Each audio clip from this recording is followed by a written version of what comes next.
नमस्कार दर्शकों, उषा पाठक के चैनल पर आप सभी लोगों का स्वागत है। आज मैं आप लोगों को एक चुटकुला नकटा गीत सुनाने जा रही हूँ।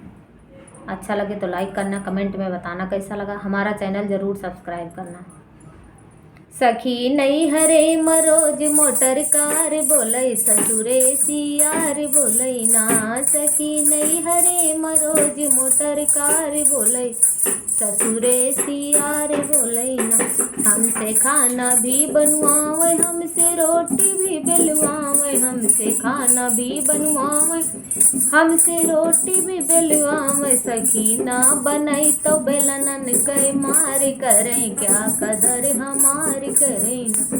सखी ना बनई तो बेलनन के मार करें, क्या कदर हमारी करें ना।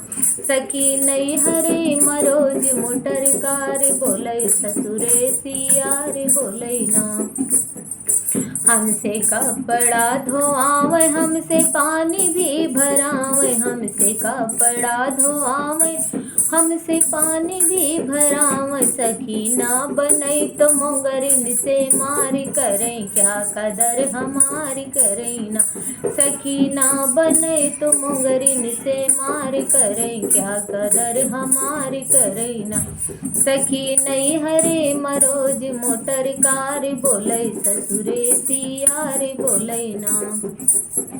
हमसे झाड़ू भी लगवावे, हमसे चूल्हा भी पोतवावे, हमसे झाड़ू भी लगवावे, हमसे चूल्हा भी पोतवावे। सखी ना बनई तो चिमटन के मार करें, क्या कदर हमारी करें ना। सखी ना बनई तो चिमटन के मार करें, क्या कदर हमारी करें ना। सखी नहीं हरे मरोज मोटर कार बोलई ससुरे सियार बोलई ना। सखी नहीं हरे मरोज मोटर कार बोलई ससुरे सियार बोलई ना।